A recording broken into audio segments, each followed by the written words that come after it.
Hola, buenas tardes.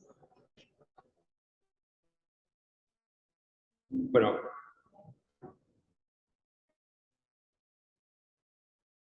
bienvenidas, bienvenidos a la presentación del libro Lo cóncavo y lo convexo, escritos filosófico-políticos de Jorge Eugenio Dotti. Mi nombre es Damián Rosanovich, yo he hecho la selección y el estudio preliminar. Quisiera, ante todo, agradecer a algunas personas, instituciones que han hecho posible la existencia de este libro y de esta presentación. A Beatriz Trastoy por el apoyo para la realización del libro, a Francisco Bertelloni por muchas conversaciones acerca del mismo, al Instituto de Filosofía de la UBA por facilitar este espacio que pertenece a la Facultad de Filosofía y Letras, institución donde Jorge Dotti fue profesor e investigador durante más de 40 años. Agradezco también a las autoridades del Centro Cultural Paco Urondo, de la Facultad de Filosofía y Letras, que nos permiten hacer este evento, y también a sus trabajadores y trabajadoras. Asimismo, quisiera agradecer a José Luis Villacañas Berlanga, quien no pudo estar en esta ocasión, pero fue quien en rigor impulsó el proyecto de la realización de este libro, en condición de director de la colección euroamericana, de la editorial donde fue publicado este volumen, y a Guillermo Escolar, en cuyo homónimo sello editorial apareció este texto. Muchos de los aquí presentes conocieron bien a Jorge Dotti y a su obra, pero quisiera decir dos palabras sobre él para quienes se acercan por primera vez. Nació en Buenos Aires en 1947 y falleció en Santiago de Chile en 2018, un filósofo argentino, profesor titular de la Universidad de Buenos Aires, investigador superior del CONICET. Estudió en la Universidad de Buenos Aires y en la Universidad de Roma, donde se graduó como doctor en filosofía en 1975 bajo la dirección de Lucio Coletti. Recibió 2 premios Pusey, 3 premios Konex, publicó más de 100 trabajos académicos sobre filosofía política y fue miembro de las revistas Punto de Vista y Espacios de Crítica y Producción. En el año 2002 fundó la publicación Deus Mortalis, cuaderno de filosofía política. A lo largo de más de 40 años formó a numerosos investigadores e investigadoras que hoy continúan su legado. Entre sus trabajos más destacados tenemos que recordar Dialéctica y Derecho, el proyecto ético-político hegeliano de 1983, Carl Schmitt en Argentina, del año 2000, y la edición ampliada de Las Vetas del Texto del año 2011.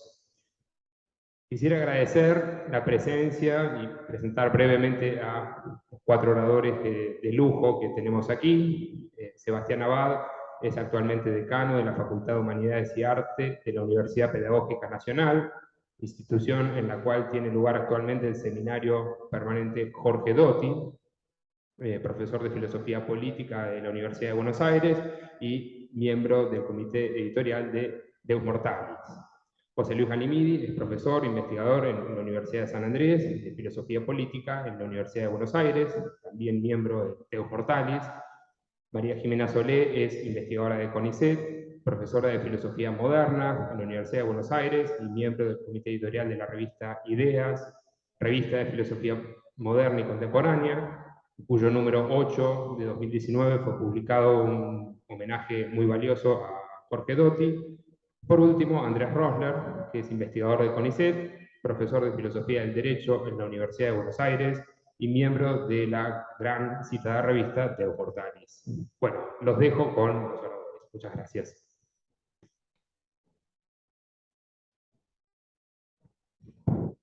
Buenas tardes. Gracias por la invitación, gracias por venir. Voy a leer, obviamente, porque estos momentos son complejos para declamar, así que procedo. En los últimos escritos póstumos de Jorge Doty, el profesor pensaba ocuparse de Hegel y Kant, de tal suerte que revisitaría en ese trance un texto por todos conocido, Dialéctica y Derecho. Los avatares de lo que Jorge mismo llamaba su, cito, logorrea, dispusieron no solo que ese libro quedara inconcluso, sino también que su contenido, o mejor dicho, su índice, se volviera cada vez más extenso e inabarcable. Como quien tiene aguda conciencia de que tal obra es la última, pero al mismo tiempo se rehúsa a aceptar esa verdad inapelable, Jorge reescribía pasajes, insertaba capítulos y escribía prólogos y dedicatorias de modo extemporáneo.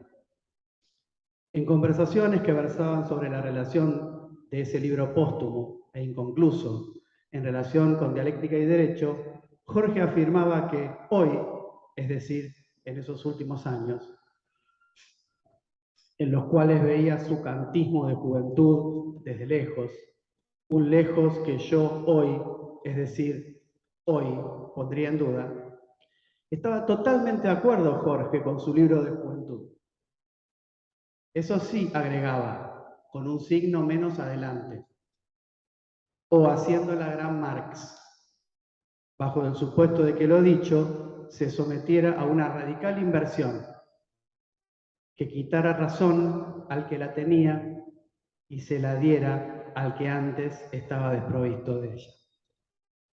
En esa época, debo confesar, yo no era consciente de que Jorge nunca dejó de ser profundamente kantiano, o si se quiere, portador de un kantismo que solo morigeró, templó o archivó, en simultáneo con el socialismo que enarbolaba e invocaba en los años 80, al iniciarse lo que él mismo denominó la fase revolucionarista de nuestro país, que databa en el segundo lustro del nuevo siglo.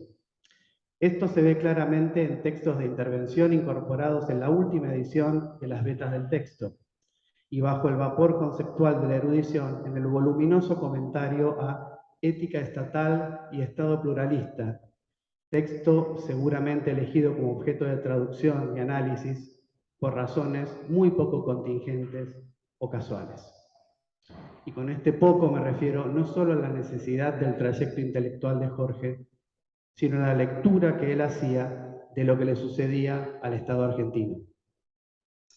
Hay que agradecer, tengo que agradecer a la compilación que hoy presentamos formalmente por hacer posible esta clase de consideraciones y análisis secuenciales y diacrónicos. Además de la lectura filosófica del recorrido de Doty que Damián esboza en el prólogo, contamos aquí con un activo historiográfico de primer orden.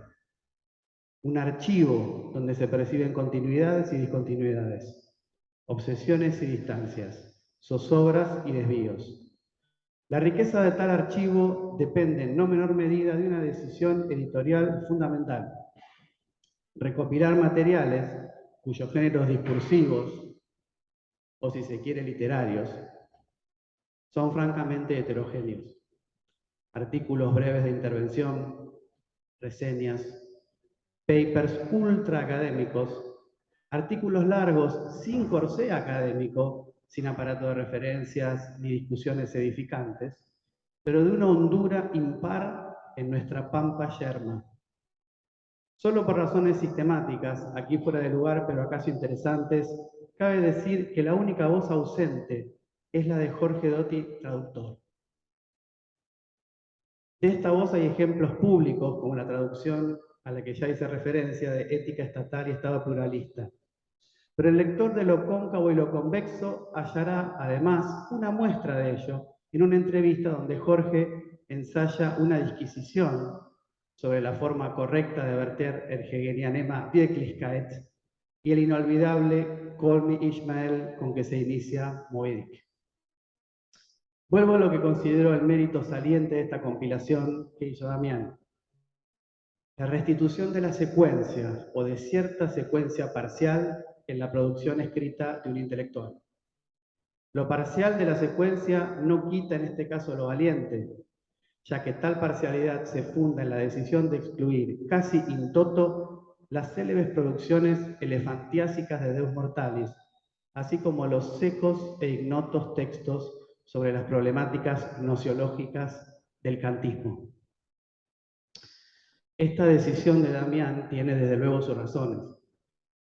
Sin embargo, justamente en una de las entrevistas que la compilación nos ofrece, Totti confiesa que en estos áridos escritos de filología kantiana, la intervención política, si bien no formulada explícitamente, está presente.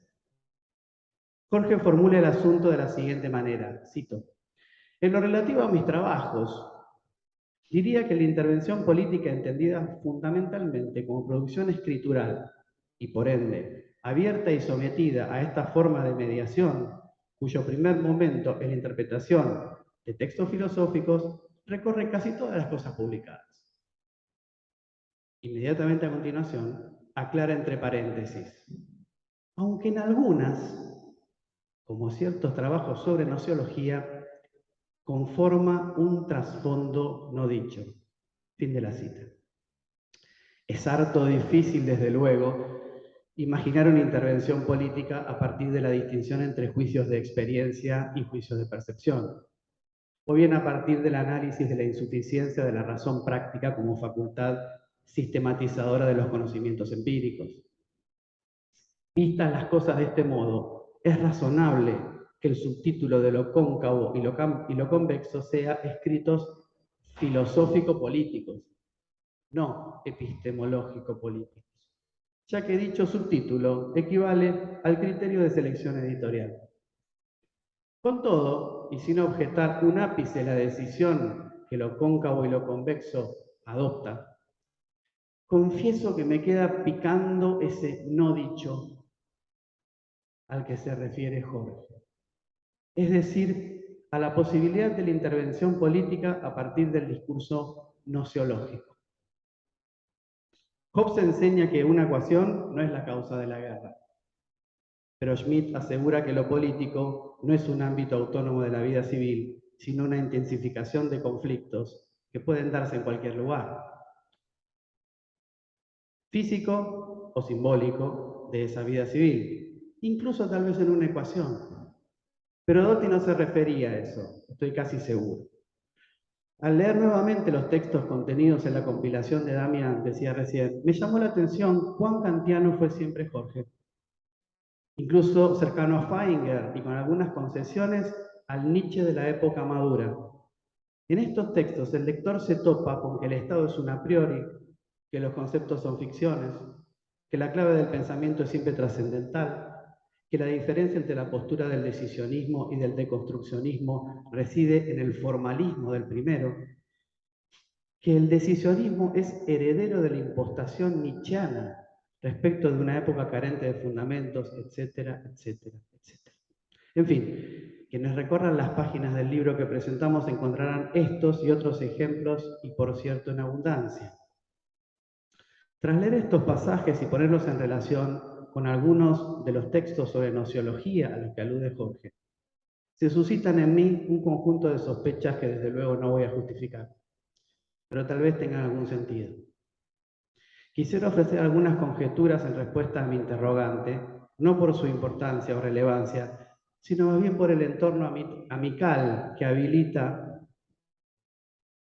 según creo, un ejercicio protréptico de baja intensidad. La primera de ellas es que la nociología significa ante todo, para Jorge, el problema de la síntesis categorial, la deducción trascendental de las categorías. y la libertad propia de la razón práctica. Hasta ahí llegó mi amor. Pero Jorge se va alejando de esa discusión cuando se centra en la articulación entre estas dos formas de legislación, la teórica y la práctica, que hace posible otra facultad, que es la facultad de juzgar. Una facultad que no conoce en sentido propio, pero articula ambas legislaciones. Por este camino, el del juicio reflexionante, Dotti se encuentra con Arendt, y ante lo que considera insuficiente en la pensadora alemana, recurre a un modelo de reflexión que Schmitt introduce en uno de sus primeros libros, Ley y Sentencia, dedicado específicamente a la mediación judicial de la norma legal positiva. Este itinerario que expongo rápido se ve con toda claridad en el artículo La libertad del juicio, epistemología y política a la luz de la tercera crítica, un ensayo de nivel sideral que sintetiza, valga la expresión, el recorrido sobre la nociología kantiana.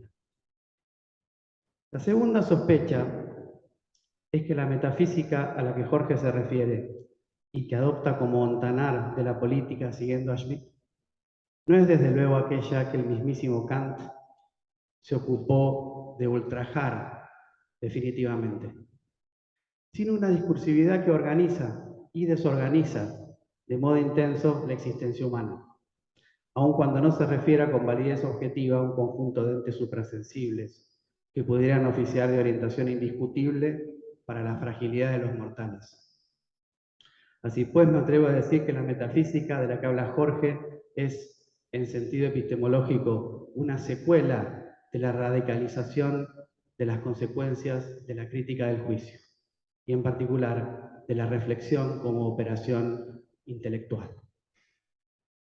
Si lo que digo no es muy desatinado, y a la luz de la entrevista ya mencionada, donde Jorge nos cuenta que, vista las cosas con el diario del lunes, vista las cosas desde la perspectiva de quien siente, cito las palabras de Jorge, el poco tiempo que me queda se me escapa como agua de la palma de la mano.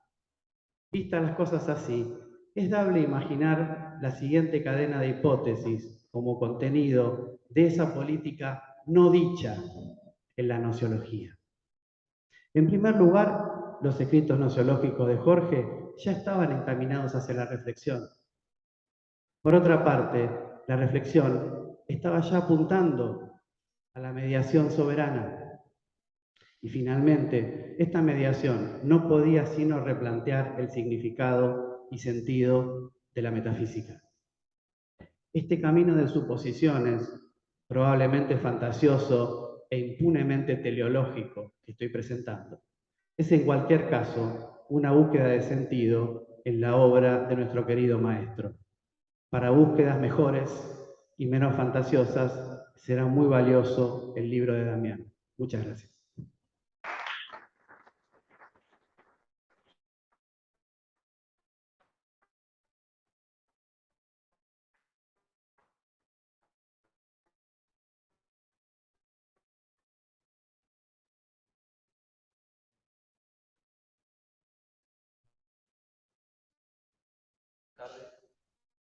Buenas tardes, muchas gracias.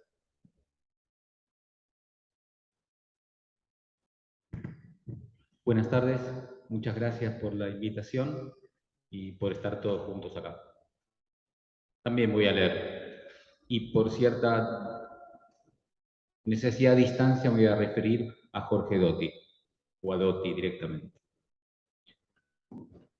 En ocasión del comentario liviano sobre alguna pieza teatral en cartel, Jorge Dotti solía recurrir a lo que creo era una broma familiar. Es una honda reflexión sobre la condición humana, decía. Es una evasiva simpática que esconde una postura muy dotiana. Entre los pliegues de la representación escénica de algún conflicto entre voluntades, siempre es posible interpretar una raíz metafísica. Por contraste con el chiste, estoy convencido de que lo que hoy nos convoca es el efecto benéfico de la escritura de Dotti, su capacidad para invitarnos a reflexionar en profundidad sobre los misterios de la condición humana. Nuestro pensador encuentra que estas complejidades se manifiestan con eminencia en la escena política y las presenta bajo la forma general de la dualidad, también de la paradoja. Menciono, para empezar, algunos de los pares más transitados por él. Todo lo que sigue ahora son fragmentos entrecomillados. Mediación entre lo universal y lo particular concreto. La esencial inestabilidad de lo estatal. La representación como presintificación de lo ausente. La analogía estructural entre el milagro y la decisión, que es una ficción constitutiva. La cuadratura del círculo. Una humanidad, en fin, que aparece libre y pecadora cuando es concebida como criatura a imagen y semejanza de lo divino. En este sentido, es un acierto el nombre que nuestro anfitrión Damián Rosanovich encontró para la compilación de trabajos que publica. La expresión lo cóncavo y lo convexo proviene, en sentido estricto, de un ensayo incluido en esta colección, en el que Dotti reflexiona sobre las contradicciones inevitables de la Constitución Nacional Argentina. Nuestro texto fundacional, explica él, llama en causa a la potencia soberana cuando necesita defenderse de una conmoción política imprevisible, pero al mismo tiempo no puede dejar de limitar normativamente las atribuciones de la gente que venga a ejercer dicha función defensiva. Necesita legitimar, aunque sea por un momento, una acumulación de poder similar a la que le dio ser, pero también recela de toda imagen que pueda evocar la violencia del origen. La Constitución, enseña Dotti, ilustra las paradojas que son propias de todo orden político. Quiere lo cóncavo, pero no quiere lo convexo. Tomada en sentido amplio, creo que la frase, lo cóncavo y lo convexo, ilustra con nitidez una característica central del pensamiento dottiano, tan adecuadamente representado en el índice que propone Damián y tan claramente desarrollado en su estudio introductorio. La estructura a priori de las situaciones de convivencia incluye tensiones que a menudo pueden aparecer como irresolubles. La lectura de los trabajos que reúne el libro, como en general de gran parte de lo que escribe Dotti, genera una sensación ambigua, de profunda inquietud, pero también, ¿cómo decirlo?, de cierta posibilidad de armonía. De un lado, las temáticas que recorre nuestro pensador refieren a un universo antropológico ferozmente serio. Pecado, culpa, carencia radical, guerra, violencia, terror, fragmento, revolución, nihilismo, enemistad, espacio ilimitado e indiferente. Todos términos estos que obviamente remiten al célebre posicionamiento de Carl Schmitt acerca de la esencial peligrosidad y dinamismo del ser de los hombres. La condición caída, para decirlo en términos teológicos. Pero del otro lado, Dotti también reivindica la dimensión metafísica como vía privilegiada de acceso al drama de la libertad. Una libertad que él adjudica a los protagonistas de los acontecimientos significativos de la historia y a los historiadores, así como a los pensadores que tratan de ordenar teóricamente los principios de la experiencia humana y, desde luego, una libertad que se adjudica a sí mismo, como practicante de la actividad de interpretación y producción de discursos filosóficos sobre la cuestión del poder. Dotti escribe con rigor y a la vez con creatividad hermenéutica sobre Hobbes, Hegel, Schmitt, Alberdi o Laclau, y propicia a sus lectores una actitud igualmente activa, que en un sentido fuerte empodera. A riesgo de usar palabras peligrosamente coloquiales, reformulo mi sensación de perplejidad en forma de pregunta.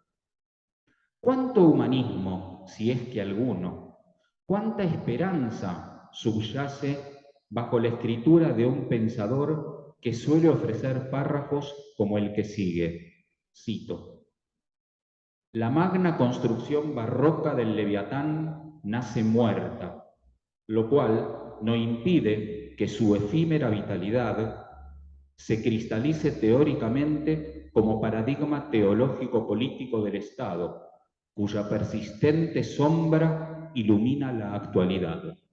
Fin de la cita. Me permito un breve rodeo para intentar ser un poco más claro. La propuesta de Thomas Hobbes para entender la estatalidad es la de asociar de manera inseparable la relación entre protección y obediencia. Cuando pensamos en las miserias de la condición natural, a las que nos llevan las conocidas inclinaciones de la humanidad, es razonable entender la protección que brinda el Estado como ejercicio de un poder incontrastable. Pero mirada con detenimiento, la protección que ofrece Leviatán es mucho más que mera amenaza opresiva. Es más, puede verse casi como lo contrario. Es la resultante de una construcción colectiva que debe cuidar a los particulares de los efectos disolventes que provoca la ambición desmedida de personas y grupos privados cuando se dejan llevar por su orgullo y su vocación de dominio. El telos del Commonwealth hobbesiano es la salus populi, el bienestar común. Se trata de ordenar un territorio geográfico y espiritual, en el que puedan suceder todas las cosas buenas que añora el capítulo 13 del libro Leviatán. Estas son cultivo de las artes y las ciencias, industriosidad colaborativa, desarrollo de las letras, respeto por mío y tuyo, resolución racional y no violenta de conflictos, comercio con comarcas lejanas, medición común del tiempo. Es lo contrario de la vida miserable, solitaria, brutal y breve del estado de naturaleza, en donde las virtudes que conviene cultivar son la fuerza y el fraude. Obedecer al representante soberano es el requisito, el precio a tributar para que el Estado pueda proteger una existencia social rica, acompañada, civilizada y prolongada, a cubierto de la angustia por un futuro incierto, amenazante y por el temor a la violencia. Pues bien, la maldad de los hombres puede llegar a ser contenida por un artificio de factura humana siempre que se conceda a la vez dignidad filosófica al mal. Esta es una entrecomillado de Doty. Y se confíe en el poder creador de la libertad. Y esto solo puede acontecer, según el Hobbes que lee y resignifica Doty, si se reconoce una deuda ontológica con la trascendencia, lo cual significa admitir la gratuidad y la continuidad de un don que los seres humanos no tenemos cómo merecer, pero al que debemos honrar. Solo el cuidado de la memoria de la presencia pasada de lo divino en la historia de nuestra civilización, la cristiandad de Jesús o el origen revelado de la Torá, por caso, solo esto protege a los hombres de los escenarios tenebrosos que genera la soberbia como rebeldía que niega lo absoluto. La tesis de la secularización, así, es algo más que mera analogía formal. Doty pone la representación como a priori de la autoridad estatal legítima porque la ve como conciencia saludable de que nadie nunca es, ni encarna, ni realiza con plenitud, sin residuos, la verdad y la justicia. Toda decisión, toda ley, toda disposición no son más que interpretaciones, intentos necesarios y siempre insuficientes. Actuar libremente, como legislador, como gobernante o como líder revolucionario, es, en el mejor de los casos, invocar, como lo hace el preámbulo, a Dios, nunca convocarlo. En el prólogo a su Schmidt en Argentina, Doty admite, con orgullo mal disimulado aunque legítimo, que su escritura es extremadamente metafísica y polémica. Su pensamiento polemiza precisamente contra las posturas inadvertidamente metafísicas que, de diferentes maneras, encierran el horizonte humano dentro de los límites de la inmanencia. El humanismo que creo poder leer en Doty también se hace más nítido en su polémica contra las diferentes maneras de negar la carencia como característica nodal de la condición humana. La enumeración no es exhaustiva, pero sus adversarios más frecuentes son el cientificismo positivista ingenuo, la mercantilización iluminista que rebaja la estatalidad a una agencia de supervisión de intercambios de valores, el neoliberalismo que la continúa como consecuencia natural, el revolucionarismo mesiánico, el terrorismo global y la igualmente global pretensión de gendarmería supranacional. Todas estas son formas espirituales que de una manera u otra se autoperciben como ampliaciones superadoras de límites supuestamente perimidos e ilegítimos, pero en verdad solo son recortes, mutilaciones, convicciones utópicas o distópicas que en cualquier caso impiden y no propician el caminar juntos hacia una convivencia mejor. Antagonismo metafísico el de Doty contra las metafísicas que celebran el antagonismo. Defensa de alguna forma de autoridad política que conserve el sentido de responsabilidad autolimitada de quienes la ejercen, frente a posturas que la combaten, la desprecian o la instrumentalizan, o peor, que hacen todo esto a la vez. Doty no propicia un idealismo ingenuo o dogmático, tampoco un desánimo romántico. Lo cóncavo de su mirada seria y preocupante sobre la indigencia espiritual que propician ciertas líneas de la condición posmoderna ofrece una contracara convexa. Es la de su profesión de fe en la libertad, en la creatividad y en la vocación de paz, de productividad material y simbólica, y en el sentido de responsabilidad que puede bendecir el alma de los seres humanos, de los que gobiernan y de los que habitan, no menos que de los que reflexionan, escriben y leen. La colección que saludamos hoy incluye con todo acierto un artículo que ya es un clásico, Teología Política y Excepción. Allí en el inicio Jorge Doty dice que la pregunta disparadora de la reflexión sobre lo teológico político, ¿por qué el orden y no el caos?, es equivalente de su homóloga para la metafísica, ¿por qué el ser y no más bien la nada? Creo que nuestro muy querido pensador estaría de acuerdo en seguir la dirección de esta observación y en asociar el sentimiento de asombro que Aristóteles pone como inicio del filosofar en general con el temor reverente, que es la emoción que Hobbes sostiene que debe generar una estatalidad bien avenida. Reflexionar sobre los órdenes que construimos o deconstruimos los hombres, igual que hacerlo sobre las manifestaciones de la armonía del cosmos, aún con todo lo inabarcable de la tarea, con todas las incertidumbres e inquietudes a las que nos exponemos, es una empresa que puede resultar muy sanadora. Mirar de frente al logos del caos.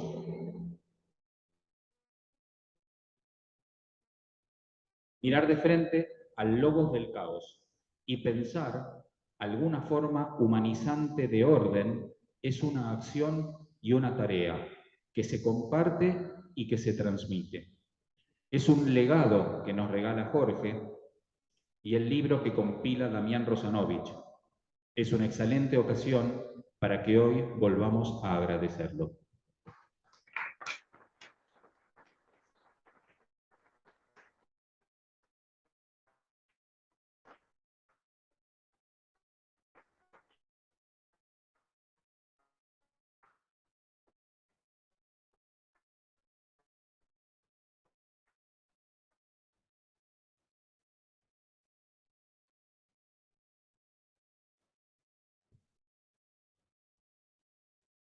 Un honor estar hoy acá. Muchas gracias, Damián, por la invitación. Este es un libro que me parece que es muy fácil de presentar. Es muy fácil encontrar las virtudes de los textos y recomendar su lectura.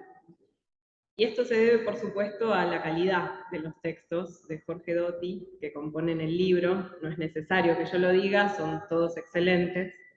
Pero principalmente creo que se debe al talento de Damián Rosanovich, quien estuvo a cargo de seleccionarlos. El criterio de la selección es, en mi opinión, el gran acierto de este libro. Incluye artículos exegéticos en los que Doty ayuda a entender a Kant, a los contractualistas modernos, a Hegel, a Schmitt, e incluye también artículos de intervención en los que Doty ayuda a entender y da su opinión acerca de cuestiones que podríamos llamar de coyuntura. En este sentido, el libro es una excelente expresión del legado de Doty, porque conserva, transmite y destaca uno de los aspectos más característicos y, en mi opinión, más admirables de su figura. El hecho de que su compromiso con la investigación académica, su producción de interpretaciones originales acerca de conceptos y pensadores claves de la historia de la filosofía, siempre se enlazó con una participación activa en los debates de actualidad mediante intervenciones que asumen un tono más ensayístico y hablan en primera persona, pero que nunca pierden el tenor filosófico. Como dice Damián en su introducción al libro, estos artículos de intervención, incluidos en la segunda parte, presentan una continuidad destacable con los artículos exegéticos de la primera parte. Quisiera hacer referencia a dos cuestiones que aparecen en estos escritos de intervención y que personalmente me interpelan. En primer lugar, la cuestión de la filosofía nacional. Y en segundo lugar, la cuestión del rol de la filosofía y de los filósofos y filósofas en la sociedad. De estas dos cuestiones, que por cierto están íntimamente vinculadas, habla Doty en varios artículos reunidos en este libro. Y creo que muchas de las cosas que dice ayudan a pensar, a repensar y a seguir pensando. Respecto de la cuestión de la filosofía nacional, no cabe ninguna duda de que las reflexiones de Doty son una referencia obligada para cualquiera que se proponga reflexionar sobre este problema, y en la actualidad, por suerte, hay mucha gente haciéndolo. Y para mi sorpresa, una de las enseñanzas, a mi entender, más significativas acerca de esta cuestión, la encontramos ya en el primer artículo, incluido en la segunda parte de este libro, publicado originalmente en 1983 en Punto de Vista. El artículo se titula Filosofía Nacional, Profesionalización y Compromiso. Doty comienza el texto con la conocida cita de Alberdi, según la cual, para conquistar una nacionalidad, es preciso conquistar una filosofía. Esta correlación, dice Doty, que signa la discusión sobre el pensamiento filosófico nacional, no es arbitraria. Si la filosofía argentina tiene algún sentido, este debe radicar fundamentalmente en la autorreflexión, dice Doty.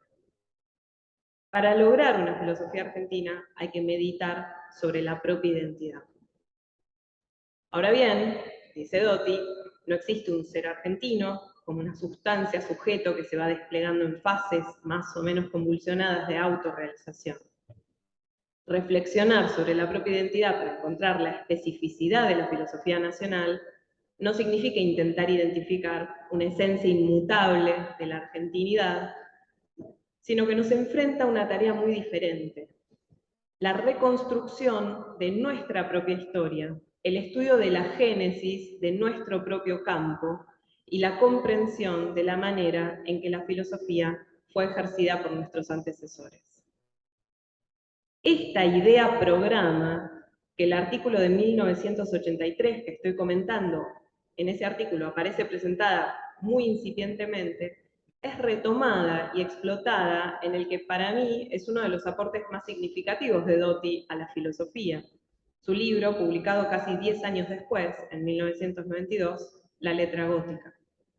Allí Doty reconstruye la recepción de Kant en Argentina desde el romanticismo hasta el 30 y muestra no solo cómo fue leído y utilizado Kant por los pensadores locales, sino también y especialmente cómo se fue configurando el ámbito académico argentino. La importancia de este libro para quienes estamos interesados en el problema de la recepción como problema filosófico es inmenso. Con esta investigación, Doty inaugura este campo de estudio y lo legitima como parte del quehacer académico. El Schmitt en Argentina, del año 2000, podríamos decir, reconfirma ese gesto. Pero además, ya en este artículo de 1983, encontramos también esbozada, incipientemente, una de las directrices fundamentales de sus investigaciones posteriores sobre la recepción. Me refiero a su postura acerca de la cuestión de la originalidad del pensamiento argentino. Les leo un fragmento.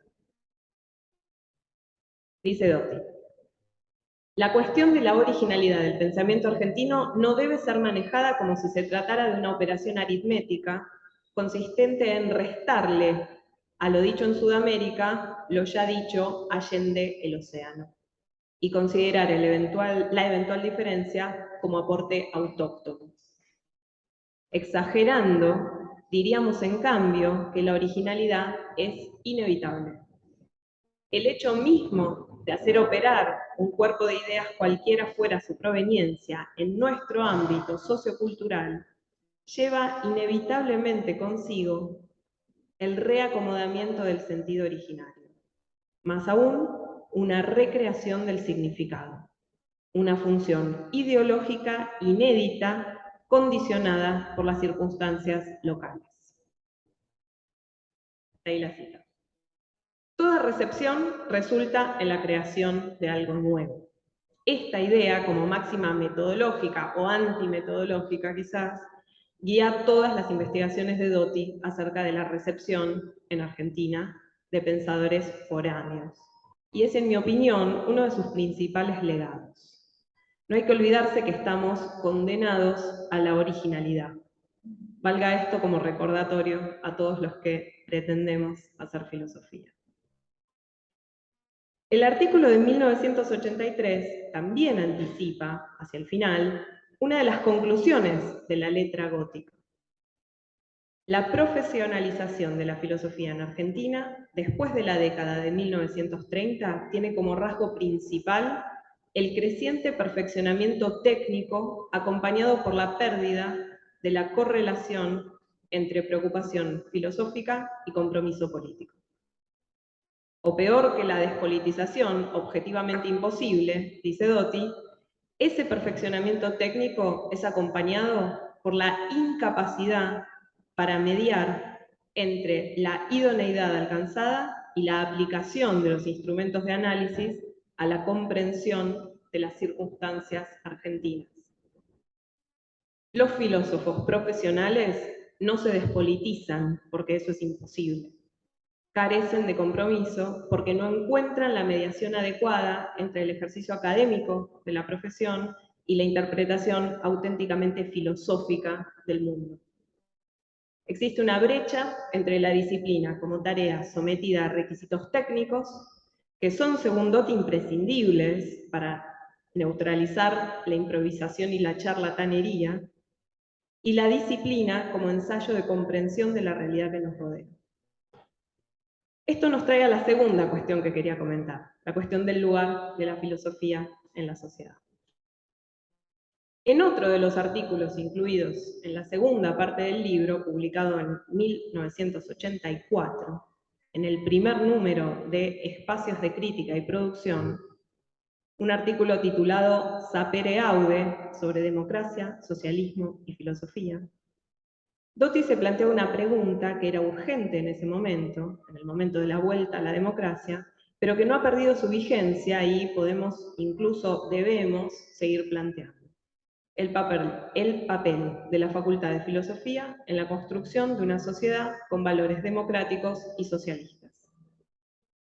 Dice Doty, ¿cuáles son las modalidades de realización de la democracia y el socialismo en la dinámica peculiar de una institución, la academia, cuya especificidad consiste en ser el lugar de la ciencia?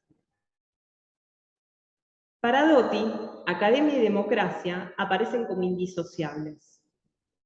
El reconocimiento de la especificidad de la dimensión académica como lugar insuprimible de la ciencia lleva a exigir su democratización, porque solo la democracia permite y garantiza el desenvolvimiento de las tareas productivas y distributivas del conocimiento. Cito el texto. Ante todo, porque nada es más ajeno a los criterios evaluativos de la cientificidad de un discurso que la intolerancia, el dogmatismo como inmunización a la revisión y refutación, etc. Y continúa diciendo, a diferencia de lo que acontece con el Estado, la legitimidad del detentor del poder académico reside en su capacidad juzgada en términos de conocimiento, es decir, en una potestad singular que implica no su monopolio, sino su propia multiplicación y difusión. La proliferación de soberanos. Lo que puede poner en peligro el orden político es condición de posibilidad de la vida académica. El saber es libertario por definición, pues su ejercicio, estudio, docencia, investigación, exige y promueve la autonomía y la multiplicación de los titulares de esa particular soberanía que es el conocimiento. Ahí la cita. Rosanovich cita y comenta este pasaje en su introducción y lo explica aclarando que esta tarea que Doty le atribuye a la filosofía, contribuir a la proliferación de soberanos, promover la autonomía, se enfrenta a dos amenazas. Por un lado, la subsunción de la filosofía a un proyecto político que termine por clausurar la posibilidad misma del pensamiento libre. Por el otro, la introducción en las universidades y en la academia de criterios de generación y transmisión del saber que estén al servicio de las demandas del mercado. Lejos de quedarse en el plano de la abstracción, el artículo de Doty presenta una serie de consignas concretas en vistas a que la carrera de filosofía pueda cumplir con los requerimientos de su rol social y ser un agente del cambio cultural. Una de ellas apunta a las condiciones para la integración activa del académico en la vida política. La posibilidad de que exista una cadena de transmisión no distorsionante entre la investigación rigurosa y la dinámica política. Esto, sabemos, Doty lo intentó de diversas maneras, y como dije al comienzo, este libro lo pone muy bien de manifiesto. Pero en la entrevista que se incluye como primer texto del libro, otro gran acierto de la selección y organización del material hecha por Damián, cuando se le pregunta cuál es, según él, el modo de intervención política más adecuado para quienes nos dedicamos a la filosofía en la Argentina, Doty responde que la intervención política más adecuada consiste en la producción filosófica misma que podamos generar. Válganos también esto de recordatorio. Todo paper es político. Pero no solo los papers, y los libros, revistas, traducciones. No solo esas son nuestras producciones filosóficas. También, y quizá principalmente, nuestras clases. ¿Cómo se enseña filosofía fomentando la autonomía? ¿Cómo se enseña a filosofar? El título del artículo que estoy comentando, que empieza con sapere aude, remite a Kant. Kant decía que el objetivo de sus clases no era transmitir una determinada doctrina, sino que los estudiantes aprendan a pensar, aprendan a filosofar. Fichte, que fue su mejor alumno, advertía que para no oprimir el pensamiento propio de sus oyentes, él no decía todo, sino que procuraba orientar a sus alumnos para que ellos avanzaran por sí solos y completaran los huecos en sus explicaciones. Y para evitar que repitieran fórmulas vacías que no comprendían, Fichte no usaba un lenguaje técnico fijo, sino que cambiaba todo el tiempo de palabras para incentivar el esfuerzo por comprender el sentido de lo que decía. Y aunque hoy en día probablemente todos los profesores de nuestra facultad estarían de acuerdo en que el objetivo es que los y las estudiantes piensen por sí mismos, la realidad es que son pocas las clases en las que hay suficiente valentía y decisión de ambos lados del escritorio para hacer de la clase una experiencia filosófica. Las clases de Doty lo eran. Como ya dije en otro lugar, homenajeando también a Doty, asistir a sus clases era presenciar el espectáculo del pensamiento. Sin pompa, sin efectos especiales, sin bromas preparadas, sin ningún gesto demagógico. Doty leía las fuentes en clase y mientras leía pensaba. No repetía maquinalmente los pasos de un recorrido que conocía muy bien. Mientras leía, se enfrentaba al texto con rigor, con sinceridad y con energía. Y nos contagiaba entusiasmo por lo que hacía. Nos inspiraba a leer pensando, a seguir su ejemplo. Y este libro, esta selección de sus textos, prolonga esa enseñanza, la mantiene viva y enciende el deseo de seguir pensando críticamente. Gracias.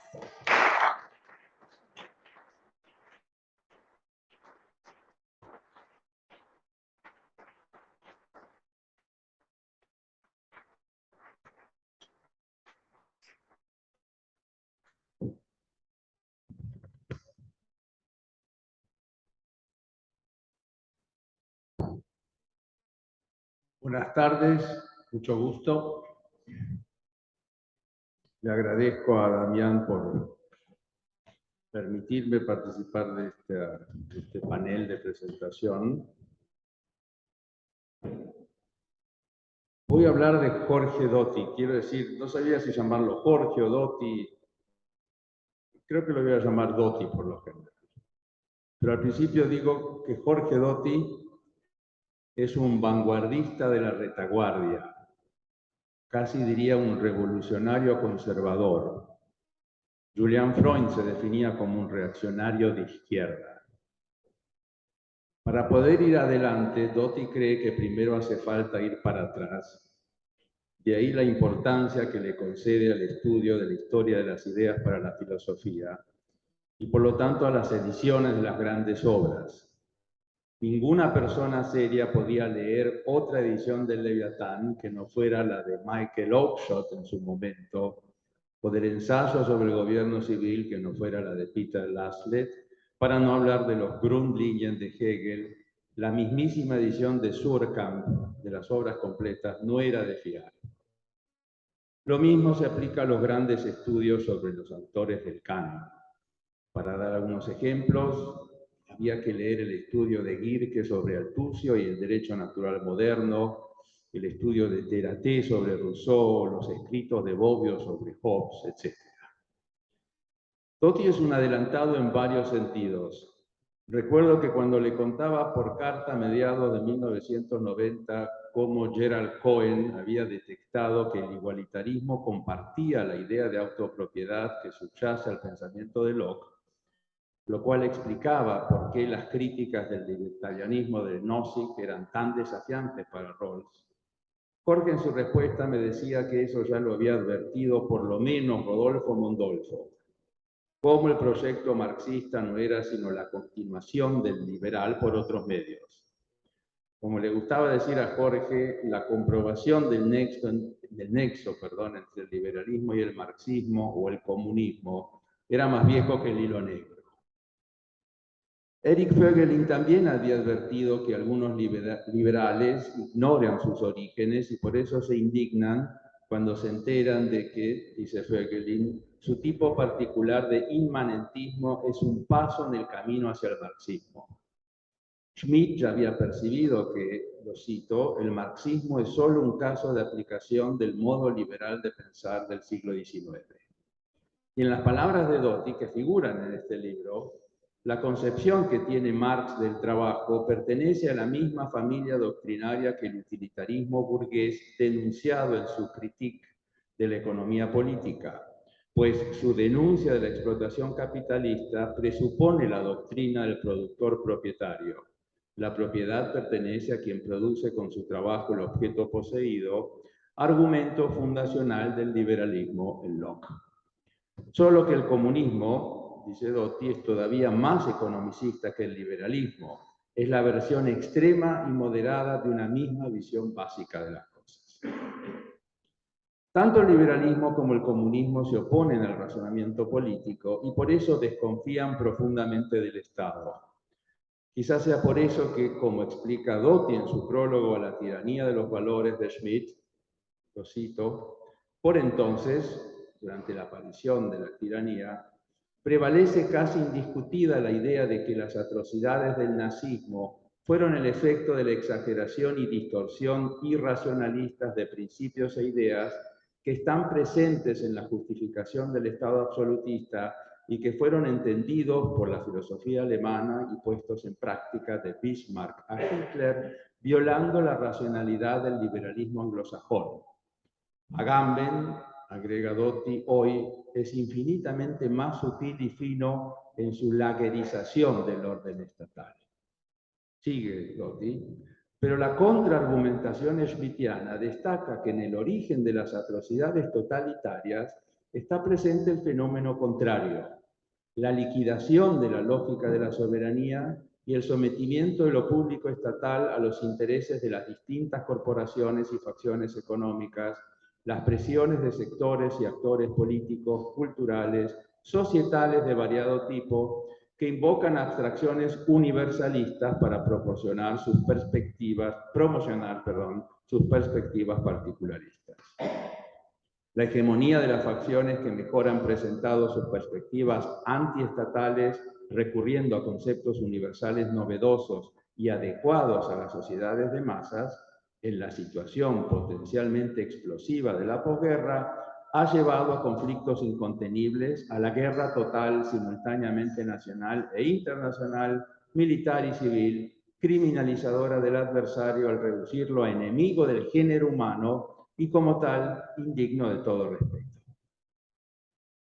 Me permito ahora yo recordar que en la edición inglesa de su estudio sobre la patogénesis del mundo burgués, esto es Crítica y Crisis, Reinhard Koselleck dice: este estudio es el producto del período temprano de posguerra. Representó un intento de examinar las premoniciones históricas del nacionalsocialismo alemán, cuya pérdida de realidad y utópica autoexaltación habían resultado en crímenes sin precedentes hasta entonces. También existía el contexto de la Guerra Fría. Aquí también, dice Koselleck, yo trataba de investigar sus raíces utópicas que parecía impedían que las dos superpotencias simplemente se reconocieran mutuamente como oponentes. En cambio, se bloqueaban el uno al otro y de ese modo destruían la oportunidad para la paz, la cual cada superpotencia, muy segura de sí misma, proclamaba ser capaz de establecerla por sus propias manos, sin ayuda de nadie. Fue en el iluminismo, al cual se remontaban tanto los Estados Unidos democráticos liberales y la Rusia socialista, que comencé a buscar las raíces comunes de su pretensión a la exclusividad con sus legitimaciones morales y filosóficas. Fin de la cita. Hablando de Roma, otro evidente sentido en el que Doty es un adelantado se puede apreciar en su descubrimiento de Carl Schmitt. Digo descubrimiento porque antes de Doty, la sola mención de Schmitt hacía que la división de delitos contra el orden constitucional fuera puesta sobre aviso. En Argentina, Doty fue para Schmitt lo que Las Vegas fue para el personaje de Robert De Niro en la película Casino de Scorsese, un lavadero moral, y bastante antes de que Schmitt precisamente se pusiera de moda. Quien lea a Doty, sobre todo por primera vez, no puede dejar de percibir su estilo particular. En este cuatrimestre, en el curso de Filosofía del Derecho en Juan, sucedió algo muy extraño. Se me acercaron unos alumnos del curso para hacerme algunas preguntas sobre lo que podríamos llamar el liberalismo de Hobbes, o si se quiere, el Hobbes que aparece en la célebre monografía de Smith sobre el Leviatán.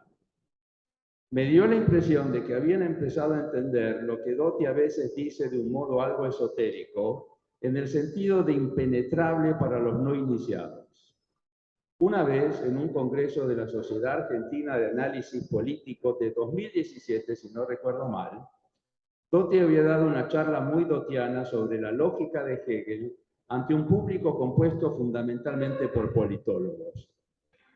Su estilo es parecido a la actitud de Wagner al diseñar el Festival de Bayreuth. Él quería que la gente fuera solo por la música, no por el confort, por el lugar o por razones extrínsecas. Doty creo que hace algo similar y quizás se debe a que cree, no sin razón, que el alcance de lo que puede decir un intelectual tiene que estar limitado por su propio contenido. Una vez que el discurso cruza ciertas barreras, que su alcance se extralimita, experimente una transformación de lo cualitativo hacia lo cuantitativo, parafraseando un pasaje del concepto de lo político que se refiere a Hegel. Doty tal vez exagera los peligros del alcance, pero ciertamente tiene un punto. Tal como lo señala Damián Rosanovich en su introducción, Doty había comenzado el estudio de la carrera de abogacía, pero decidió luego estudiar filosofía. Sin embargo, si tenemos en cuenta su manejo de la obra de Hobbes, de Locke, de Rousseau, de Kant, de Hegel y de Carl Schmitt, habría que decir que si bien Doty abandonó la carrera de abogacía, en cierto sentido no dejó de dedicarse al derecho. Todo aquel que conozca a Schmitt, tanto como Doty, sabe que la obra de Schmitt es fundamentalmente la de un jurista. Quizás esto parezca sorprendente a primera vista, sobre todo teniendo en cuenta las vicisitudes de la vida de Schmitt. Pero si logramos mantener nuestros prejuicios a raya y somos fuertes de estómago, es muy difícil evitar la conclusión de que hay muy pocos juristas que hayan entendido mejor el derecho, para no decir la política, la antropología, la historia o incluso el arte, que Schmitt. Doty también es un adelantado al entender que todavía estamos viviendo el ciclo de la revolución, incluso cuando los efectos superficiales o de la superficie de la revolución parecen haberse evaporado. Después de todo, una revolución no tiene por qué ser violenta. La revolución hasta puede convertirse en legal, como lo percibiera Schmitt hace tiempo, y todavía sucede hoy en la práctica y en la teoría del derecho imperantes. Me parece que Rosanovich se refiere a esto cuando la introducción dice o habla de una evocación revolucionaria respetuosa de los límites del Estado de Derecho conforme a la nueva militancia. Esto me recuerda la vívida descripción que hace Thomas Carlyle sobre el juicio a Luis XVI. Dice Carlyle, se trató de un revoltijo de derecho internacional, contrato social, teoría del derecho y ejercicios silogísticos, para nosotros tan estériles como el viento del este. De hecho, ¿qué puede ser más improductivo que la visión de 749 hombres ingeniosos luchando con toda su fuerza y destreza durante un largo periodo de semanas para hacer esto en el fondo? Estirar la antigua fórmula y fraseología del derecho de tal modo que se pueda cubrir la cosa nueva, contradictoria, enteramente imposible de cubrir, a través de lo cual la pobre fórmula no hace sino quebrarse y con ella nuestra honestidad. Tú probarás mediante un silogismo que esto que está palpablemente caliente, hirviendo, es una mezcla que se está congelando. Esto de estirar las fórmulas hasta que se quiebran es, especialmente en tiempos de rápido cambio, una de las tareas más lastimosas que tiene la pobre humanidad. Fin de la cita.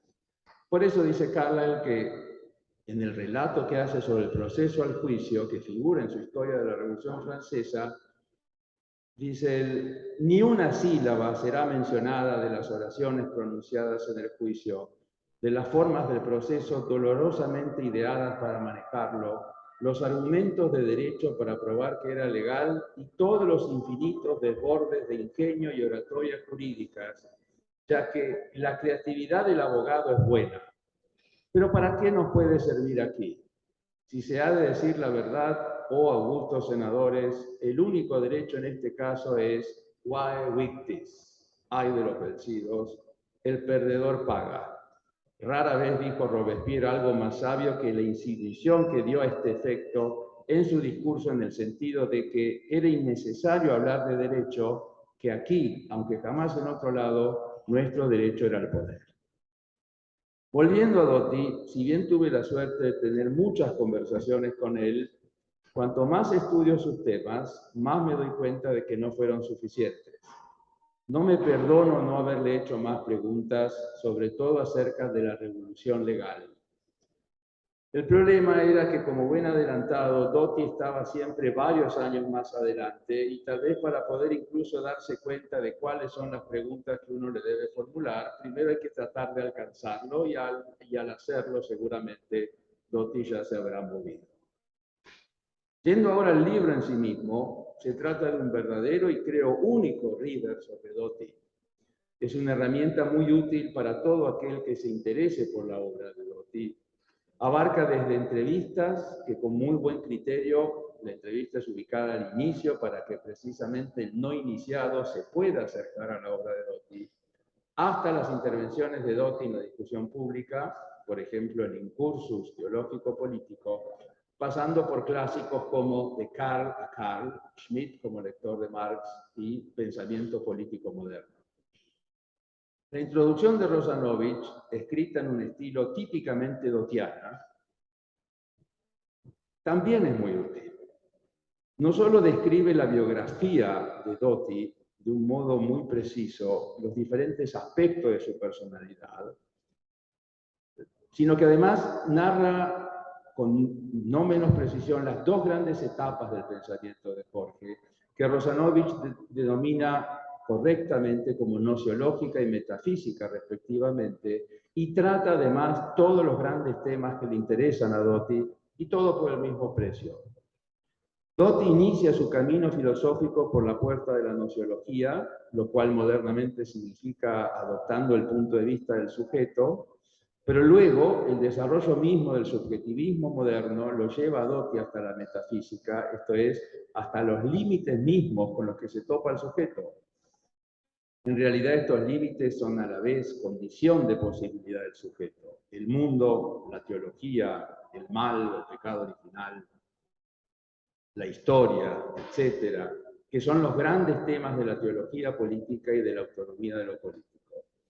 Por el contrario, el progresismo, es decir, la revolución, que como explica Rosanovich, es uno de los hilos conductores que permiten visualizar el giro hacia el segundo momento, el metafísico, en la comprensión de lo político. La revolución cree que no existen límites a lo que puede hacer el sujeto, es decir, se propone liquidar toda realidad que salga a su encuentro y no se ajuste a su estándar, como también dice Rosanovich en la introducción. Cabe aclarar que esta revolución o el progresismo puede ser economicista o culturalista o ético-progresista, como lo llama Rosanovich en la introducción. Después de todo, creer en el economicismo, creer que la economía resuelve todos los problemas, es un rasgo distintivamente progresista. En todo caso, como muy bien dice Doty en su Incursus, que también he citado en la introducción, la lógica de la revolución rechaza que el castigo revolucionario quede sometido a un esquema de castigo-redención que proviene del perdón religioso secularizado en clave burguesa, es decir, de la ley civil. La idea misma de revolución niega esta resolución por ser incompatible con su teleología. El pasado no puede parir el futuro a conquistar. Este camino, bien definido como el de hasta la victoria siempre, exige una purificación ininterrumpida, una justicia implacable sin solución de continuidad, el aniquilamiento cáustico del mal en una prolongada guerra santa laica, sin que importe el hecho de que los medios con que se combate no sean literalmente las armas. La sociedad justa nace de una lucha cuya finalización no debe visualizarse. Rosanovich otra vez da en el blanco cuando dice en la introducción que el fin de siglo también llega a la Argentina y, parafraseándolo, también diría de nobis fabula narratur. Muchas gracias.